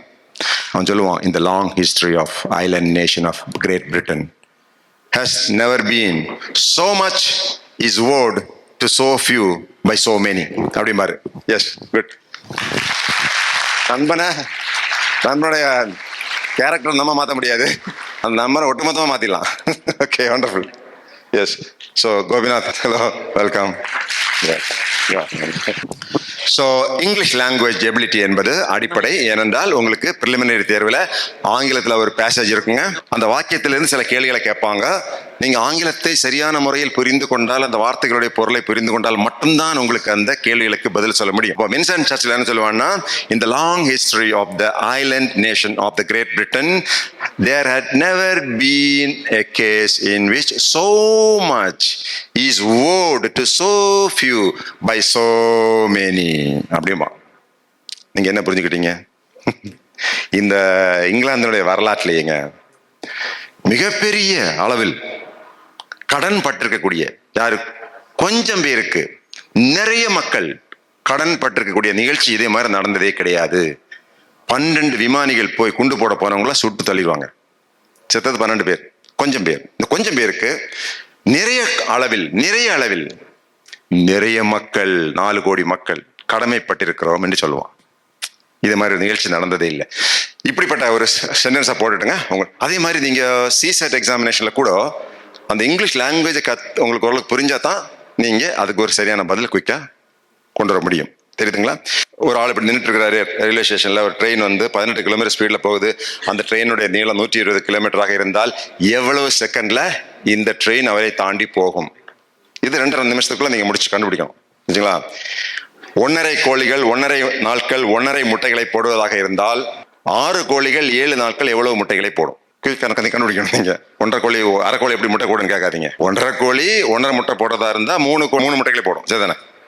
1.5 கோழி 1.5 முட்டை போடுறதா இருந்தா 3 கோழிகள் 3 முட்டைகளை போடும். அவர் கணக்கு பண்ணிக்க வேண்டியதான். ஓகே. ஸோ ஆவரேஜ் இந்த மாதிரி ஓரளவு கணிதம் குயிக்கா போடக்கூடிய அளவில் நீங்க கற்றுக்கொண்டால் மட்டும்தான் இந்த ப்ரிலிமினரி தேர்வு வெற்றி பெற முடியும். ஸோ ஆங்கிலம் அடுத்தபடியாக நீங்க தயார்படுத்திக் கொள்வது தமிழ் மொழி, ஆங்கில மொழி. இன்னைக்கு உலகத்தில் நடந்துட்டு இருக்கு அப்படிங்கிறது வரலாறு, history, geography and political and the economics. இப்படி நீங்க உங்களை தயார்படுத்தி கொண்டால் டிகிரி முடிச்சு வெளியே வந்ததும் முதல் அட்டெம்ப்ட் கொடுத்துடலாம். முதல் அட்டெம்ப்ட். ஓகே. முதல் அட்டெம்ப்ட்ல நீங்க நிறைய பேர் 22, 23 வயசுல வந்துடுவாங்க. எவ்வளவு சீக்கிரமா அந்த ஐஏஎஸ்ல சேர முடியுமோ அவ்வளவு சீக்கிரமா சேரது தான் நல்லது. ஓகே. அது ஏனென்றால் அப்பதான் உங்களுக்கு சின்ன வயதுல சில முக்கியமான பதவிகளை பிடிக்க முடியும். Cabinet secretary to the prime minister of India. மொத்தம் இந்த ஒட்டுமொத்த இந்தியாவுக்கும் மிக உயர்ந்த பதவிங்கிறது கேபினட் செக்ரட்டரி. அந்த பதவிக்கு போனோம்னா நீங்கள் 21 வயசு 22 வயசு சேர்ந்தால் தான் முடியுங்க. தமிழ்நாடு காவல்துறையில் டிஜிபி ஆகணும் அப்படின்னாலும் நீங்கள் 22 வயசு 23 வயசு வந்தால் தான் சான்ஸ் இருக்குது. அந்த ஒரு சிலருக்கு மட்டும் தான் கிடைக்கும். ஏன்னா நீங்கள் பின்னாடி சேர்ந்துட்டீங்கன்னா உங்களுக்கு சீனியாரிட்டி கிடைக்காது. Chief secretary to the government of Tamil Nadu அதுக்கு வரணும்னாலும் சின்ன வயதில் வந்துடணும். ஸோ எவ்வளவு சீக்கிரமாக சேர முடியுமோ அது சேரணும் அப்படின்னாக்கா காலேஜில் இந்த ப்ரிப்பரேஷனை நீங்கள் ஆரம்பிச்சிடணும். இறுதியாக அந்த இன்டர்வியூக்கு ப்ரிப்பேர் பண்ணுறது எப்படின்னாங்க, இப்போலேருந்தே ஓரளவுக்கு கான்ஃபிடென்ட்டாக அவர் மேடையில் உட்காந்துட்டு பேசுறது, குறிப்பாக இங்கிலீஷில் பேசுறது, கேட்கறது. இன்டர்வியூங்கிறது கேட்கறது தாங்க, பேசுறத விட என்ன சொல்கிறாரு என்ன கேட்குறாரு அதுக்கு மட்டும்தான் நீங்கள் பதில் சொல்லணும். ஒன்று. ரெண்டாவது, இந்த இன்டர்வியூவில் என்ன கவனிப்பாங்கன்னா, இந்த பையன் நம்பலாமா, நம்பகத்தன்மை இருக்குதா, உண்மை பேசுகிறானா. இந்த மாதிரி கோயம்புத்தூர் வந்து இந்த வருஷம் ஒரு கார்பரேஷன் வந்துச்சுன்னா வந்திருக்கலாம். இப்போ வந்து மேபி 1912 இருக்கலாம், 13 இருக்கலாம். அதுக்காக அந்த 2016 சொல்லக்கூடாது, தெரியுதுங்களா? அந்த மாதிரி சென்னையில் வந்து சென்னை மாநகரம் எப்போ முதல்ல ஆரம்பித்தாங்க அப்படின்னா அது வந்து 1639. அப்போ தான் ஃபோர்ட் சென்ட் ஜார்ஜுங்கிற ஒரு இடத்த நியமிக்கிறாங்க. அது ஏன்னா அன்னைக்கு தேதி ஆகஸ்ட் மாதம் 22 ஃபோர்ட் ஜார்ஜுங்கிற ஆளுடைய இறந்த தினம். அதான் ஃபோர்ட் சென்ட் ஜார்ஜ். உண்மை, நீங்கள் உண்மை பேசுகிறீங்களா? இன்னும் சொல்ல போனால் நிறைய கேள்விகள் உங்களுக்கு தெரியாதுன்னா சாரி சார் எனக்கு தெரியாதுங்க அப்படின்னு சொன்னால் கூட நேர்மையாக இருக்கிறாரு அப்படின்னு மார்க் போடுவாங்க. போய் பேசக்கூடாது. நாங்கள் ஒரு வாட்டி சப் இன்ஸ்பெக்டர் செலெக்ஷனுக்காக உட்காந்துருந்தேன். என் கூட உட்காந்துருக்கிறவருக்கு தமிழ் ரொம்ப ஆர்வம். அவர் கேட்பார், வந்தோடனே சரி ஒரு திருக்குறளை சொல்லுங்கன்னு சொல்லுவார். வழக்கமா என்ன சொல்லுவாங்கன்னு நினைக்கிறீங்க? அகர முதல் எழுத்தில். ஏன்னா டென்ஷனில் எல்லா திருக்குறளும் மறந்துடும். இது ஒன்று தான் மறக்காது. அகர முதல் எழுத்தெல்லாம் ஆதிபன் மூர்த்தி. ஒரு அம்மா வந்து தமிழில் எம்ஏ படிச்சிருக்காங்க. அந்த அம்மா அதான் சொல்லிச்சு, அகர முதல் எழுத்தெல்லாம். உடனே இவர் கேட்டார், சரி அது இருக்கட்டுமா, ஆற்றுப்படை என்றால் என்ன அப்படின்னு கேட்டார். அந்த அம்மா கொஞ்ச நேரம் யோசிச்சாங்க, ஒன்றும் பிடிபடலை. சங்க காலங்களில் சேர சோழ மன்னர்கள் எல்லாம் ஒன்றுக்கு ஒன்று சண்டை போட்டு கொண்டிருந்தார்கள். அதுக்கு முன்னாடி அந்த நேரத்தில் மன்னர்கள் இன்னொரு மன்னன் மீது போர் தொடுக்கும் போது ஆற்றோரமாக சென்று படையெடுப்பது தான் ஆற்றுப்படை. அவர் ஆச்சரியப்பட்டார். அது விஷயம் என்னன்னா, ஒரு அந்த காலத்தில் ராஜாக்கள் இருப்பாங்க, வசதியாக இருப்பாங்க. இந்த புலவர்களுக்கு வந்து வசதி இருக்காது. ஒருத்தன் போய் நீ தான் பெரிய ஆளு, நீ இருக்கும்போது 3 மாதம் மழை பெய்யுது, இந்த மாதிரி மக்கள்லாம் சந்தோஷமா இருப்பாங்க அப்படின்னு போய் சொல்லி அங்கேருந்து பணமும் பொண்ணும் வாங்கிட்டு வருவான். வாங்கிட்டு சொல்லுவான், அவன் ஒருத்தன் பயங்கரமான மாங்காய் மடையன் ஒருத்தன் இருக்கிறான். கோயம்புத்தூர் பாஷையில் சொல்ல போனா கேனையன் ஒருத்தன் இருக்கான். அவனை போய் நீ நல்ல புத்திசாலின்னு சொல்லிட்டேன்னா உனக்கு பொண்ணும் பொருளும் தருவான் அப்படின்னா இவன் போய் நீ மாதிரி பயங்கரமான வீரன், அவன் பெரிய கோலையா இருப்பான், வீரன் அப்படி இப்படின்னு சொன்ன உடனே அவனும் கொடுப்பான். அதுதான் ஆற்றுப்படையா. எனக்கு தமிழ் அவ்வளோ ஐடியா இல்லை. இந்த பிள்ளை சொல்லுது ஆற்றோரமாக சென்று படையெடுப்பு தான். உடனே அவர் கேட்டார், உண்மையிலேயே அப்படிதான் ஆமாம்? ஆமாம் சார், நான் படித்த புக்கில் அப்படிதான் சார் இருக்கு. இந்த பிள்ளைக்கு மார்க் கொடுக்க முடியுங்களா? கொடுக்க முடியாது. அதோட சாரிங்க படித்தேன், நான் மறந்து போச்சுங்க, இப்போ தெரியல அப்படின்னா கூட முழு மார்க் கொடுத்துருப்பாங்க. அதுதான் நேர்மை. அப்புறம் இந்த மாதிரி ஆர்குமெண்ட் பண்ணுறது, இந்த மாதிரி சில தப்புகள் பண்ணாமல் இருந்தாலே ஓரளவுக்கு மார்க் போட்டுருவாங்க. நாங்களாம் அந்த போலீஸ் டிபார்ட்மெண்ட்டில் என்ன அறிவியல் கொடுப்போம்னா, இன்டர்வியூவில் யாருக்கு ரொம்ப அதிகமாக கொடுக்காதீங்க, யாருக்கும் குறைவாக கொடுக்காதீங்க. அப்படிங்க 10 மார்க்னா ஒரு 5, 6, 7 அப்படி போட்டு விட்டுருங்க, பிரச்சனையே இல்லை, பாவம் எல்லாம் ஒன்று மாதிரி அப்படிங்கிற ஒரு பிலசபி நம்ம ஊரில் இருக்கு. எனிவே, ஸோ இன்டர்வியூ என்பது நம்ம பயிற்சி எடுத்துக்கலாங்க, எல்லாமே பயிற்சி எடுக்கக்கூடியதான். ஸோ இந்த வேலை பிடிச்சிருக்கு, IAS IPS அப்படின்னா கண்டிப்பாக நீங்கள் ஒரு துணிஞ்சு இறங்குங்க. இது சாதாரண தேர்வுங்க. இன்னும் சொல்ல போனால் தமிழ்நாடு கவர்மெண்ட்டே ஒரு ஸ்கீம் வச்சுருக்கிறாங்க, நான் முதல்வன் திட்டம். உங்களுக்கு 7500 ரூபா மாதம் சம்பளம் கொடுப்பாங்க, அங்கே தங்க வைப்பாங்க, படிக்க வைக்கிறாங்க. இந்த வருஷம் 58 பிள்ளைகள் அங்கே பாஸ் பண்ணியிருக்கிறாங்க. எனவே அப்படியும் நிறைய வாய்ப்புகள் இருக்குது. மாதம் 7500 சம்பளம், ப்ரிலிம்ஸ் பாஸ் பண்ணால் 25000 ரொக்க பரிசு, மெயின் பாஸ் பண்ணால் 50000 ரொக்க பரிசு. நீங்கள் எங்கே படித்தாலுமே கிளைம் பண்ணிக்கலாம். ஸோ இப்போ நீங்கள் செய்ய வேண்டியது, இன்னைக்கு நீங்கள் படிக்கிற பாடங்களில் கொஞ்சம் மனது ஈடுபாட்டோடு ரொம்ப என்ஜாய் பண்ணி படிக்கிற பாடத்தை படிங்க. ஒன்று ரொம்ப முக்கியங்க, அதை சொல்லி நான் முடிச்சிடுறேன். இது கடைசியில் பார்த்தீங்கன்னா மாபெரும் போட்டின்னு முடியக்கூடிய நேரத்தில் பயங்கரமான போர் வீரர்கள் வருவாங்க, குதிரையில் வேகமாக வருவாங்க. அவங்கள்ட்ட தான் நம்ம போட்டி போட வேண்டியிருக்கோம். அப்போ அவங்கெல்லாம் 9th படிச்சிருப்பாங்க, 8th படிச்சிருப்பாங்க, 8th படிச்சிருப்பாங்க. நீங்களும் அந்த லெவலில் வந்துடுவீங்க இல்லைங்களா? இப்போ யாருக்கு இது கிடைக்கும்னா, எந்த மனிதன் எனக்கு இந்த தேர்வில் வெற்றி பெறலாம் என்று நம்பிக்கை கொள்கிறானோ, நம்பிக்கை இருக்கிறதோ அவனுக்கு தான் கிடைக்கும். அவன் தான் நேரம் வந்து உட்காருவான். நான் சொல்லியிருப்பேன், இன்டர்வியூனா சிட் அப், ஸ்பீக் அப், ஷட் அப். இதுதான் அதனுடைய மந்திரம். எப்படிங்க? உட்காரணும், கேட்குற கேள்வி பதில் சொல்லணும், வாய முடியணும், அதுக்கப்புறம் ஒன்றும் பேசக்கூடாது, மாட்டிடுவோம். தெரியுதுங்களா? என்னுடைய புத்தகத்தில் அப்படி தான் சொல்லியிருக்கேன். சிட் அப், இந்த மிடுக்கா உட்காரு, ஸ்பீக் அப், சொல்கிறத ஆணித்தனமாக பேசு, அதுக்கப்புறம் பேசாமல் மூடிட்டு உட்காந்துக்க. மேல்கொண்டு சொன்னா கதை கந்தல். தெரியுதுங்களா? இப்போ யாருக்கு அந்த மாதிரி தைரியம் வரும்னு நினைக்கிறீங்க? ஏற்கனவே இது போன்ற பல போர்க்களங்களை பார்த்தவன். எப்படி இப்போ நீங்க படிக்கிற காலேஜில் எனக்கு வேண்டி அடுத்த செமஸ்டர்ல ஒரு யூனிவர்சிட்டி ரேங்க் வாங்கி கொடுங்க. தெரியுதுங்களா? ஒரு செமஸ்டர்ல யூனிவர்சிட்டி ரேங்க் வாங்குறது பழக்கமா வச்சுக்கோங்க. இதுல பெரிய மாற்றம் வந்துடும். உங்க வாழ்க்கையில பெரிய மாற்றம் வந்துடும். உங்களுக்கு வீட்டில் மரியாதை ஏற்பட்டுரும்.